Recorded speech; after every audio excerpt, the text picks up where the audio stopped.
Hey, Steve. Thanks for reaching out and sending us your video. Looking forward to working with you here at Races 360. Driving really well. I mean, obviously, you said you're competing already at a high level on the national stage as well. I think here your line around the track actually all looks really good. It's one of the harder things to tell from this view at Autocross. But one thing that's very important is we can really see your body position, your hand positions, and talk a little bit about that and going into some other details as well. So the first thing, let's just go ahead, let me play at full speed for a little bit. So we're going to start here, get the volume off just so we can talk about things. So number one, I want to talk about hand position. So I know in autocross we can't always keep our hands at 9 and 3. We do have to shuffle sometimes. But I really want to see you be diligent to, at any moment that you can have your hands at 9 and 3 o'clock on the steering wheel, to have them there. And I never want to really see them in different spots. So if you need to move one up, I want to shift kind of one down. I really don't want to see this. The reason why is when we talk about being smooth with the car, if our ideal seat position would be our shoulders are back onto the car, to where when we reach our hand on top, it's pulling our shoulder off of that seat, and we can't be as smooth. So our inputs are going to be much more rough. And what happens is when our inputs are more rough, the weight transfer happens too fast, and it breaks through what we're ideally is if we get our weight to shift decently quick, but not too quick, the weight finds a platform, it sits and it carves, and that's where the grip is. When we go too fast, we blow through that platform and we induce understeer, oversteer. And I think a good amount of your understeer here is actually driver induced from being too aggressive on the wheel, especially one part in the middle of the corner. So really wanted to kind of talk a little bit about that and trying to keep your hands as much as you can at 9 and 3 o'clock. Like this corner right here, they could have definitely been at 9 and 3 o'clock, and you could have had enough ability to turn without having to shift. So really, the shift on the wheel is the last resort.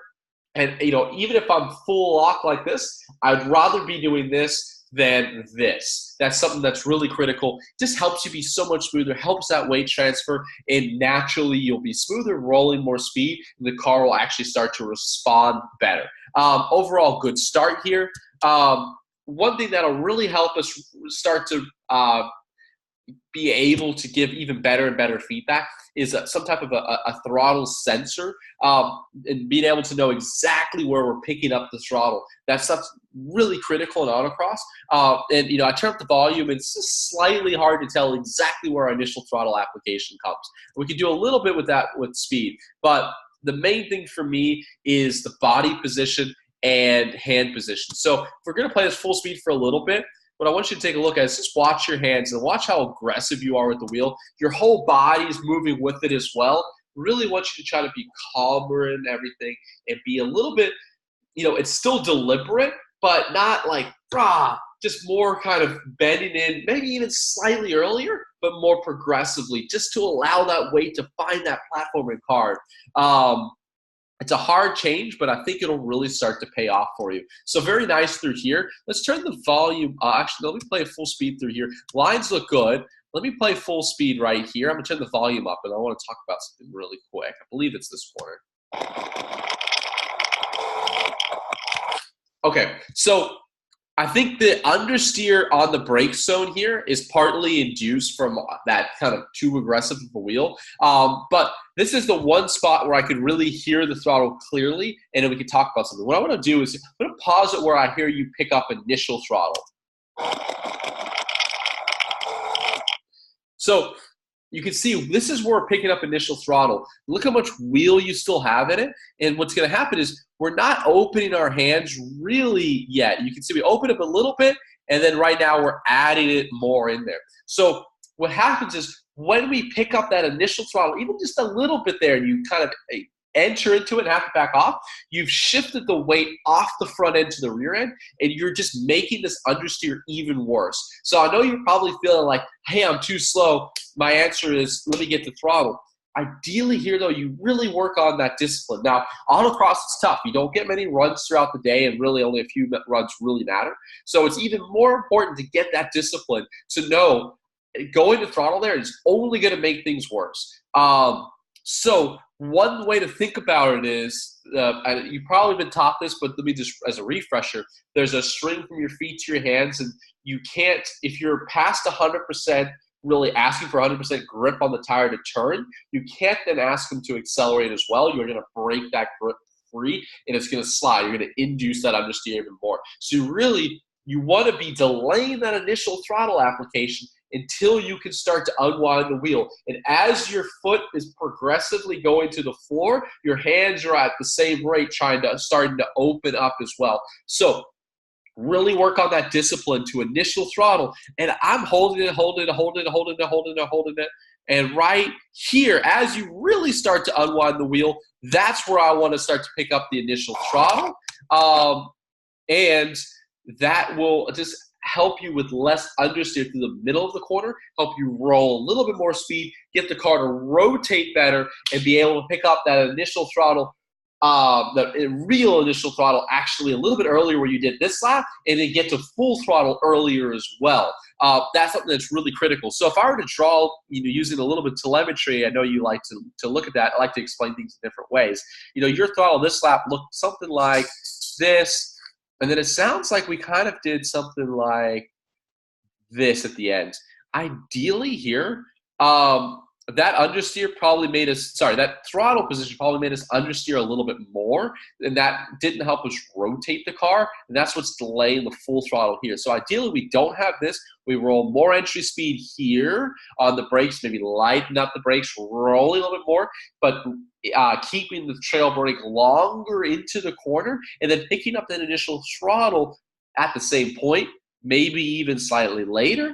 But because the car has got a better spot because of the weight balance, we're able to get to full throttle much earlier here, and that's what's really going to pay off dividends. Now, what do I mean by trying to trail brake deeper, and how does that look on data? So how do we get this part? How do we be patient so we don't feel like we need to get to that initial throttle back in over here? Same thing using a little bit of data. What I'd like to see is let's talk about your brake zone. Your initial hit of the brakes looks pretty good. It looks like we're really holding that peak brake pressure for a long time, and then kind of dropping off of it like this, and we're starting to pick up that initial throttle, give or take right in this area. What I'd really like to see you try here, and this is a corner where you do need to hold peak brake pressure for quite a while, but getting up to that peak brake pressure, same point, holding it for a little bit longer than I would on a racetrack, but starting to trail off of it earlier, and then continuing to hold a less amount of brakes for a longer period of time.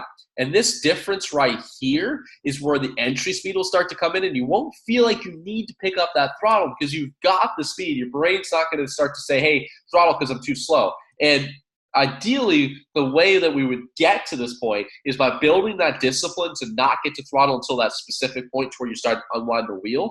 And then rather than trying to brake deeper to feel like you need to bring in more speed, I would like to see you get off of that peak brake pressure earlier and then hold less brake pressure for a longer period of time. And that's where the entry speed will start to come in. These street cars, you can't really brake super deep and super hard because you're just going to get this hard ABS that doesn't really brake very efficiently. So we start to focus more on the back end of the brake zone, and that'll really start to help out and just make everything for you feel better as well. So let's see here. Good run through. Again, look at the body position. Look at the hand position. Just be smoother through here. I don't need your whole body leaning in and out. So smoother in here. I think right here is where we're getting to throttle. Ideally, just a little bit. I'd like to see your eyes up. I think we keep our eyes too low. We do want to be to the left side of the road, but I think we hold it too far left right now. I'd like to see you just let the car be slightly more free here and then continue to work it back to the left. I think we've got time at that point to open up a little bit more and still get back here. I'm talking about a half car width or so, but that's just going to help get those tires less hot. They're working a little bit less. You're binding up the car less as well. And then good run through here. Good run through here. Bam. Perfect. Nice job. Let's take a listen here as well. This is the longer duration corner. Let me listen for that throttle application. Back this up.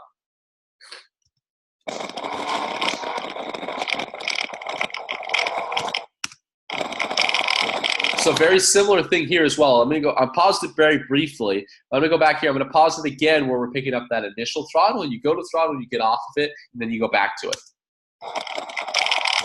So we started to get to initial throttle here. Wait, let me go back one more time. Let me go back a little bit earlier here. I think I was starting too late. Okay.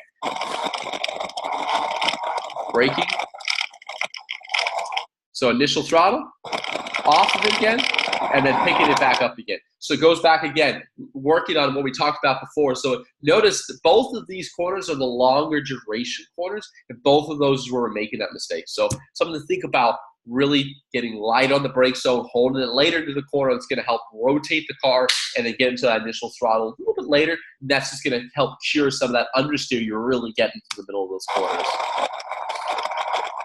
Great exit. I didn't even think you hit the cone there. It's a shame that you did. But overall, you're clearly driving very, very well. For me, the main two things there are the body and hand position. Get the hands down 9 and 3 o'clock. That'll allow you to be smoother, a little bit more progressive with the wheel, and then really delaying, especially in those longer duration corners, delay that initial throttle point until you can start to unwind the wheel. So really at the apex, and then once you really get disciplined, not braking deeper to feel like because you're going to feel like you're overslowing at that point. The answer is not necessarily braking deeper. I think it's going to be getting off of peak brake pressure earlier and rolling less brake pressure for a longer period of time. And then after you master that, the very last part of it is going to be starting to work up that initial brake zone. That's the last thing we work on. But ideally, it really goes right throttle position spot for initial throttle, getting off peak brake pressure, trail braking deeper into the corner with a less percent of brake, and then finally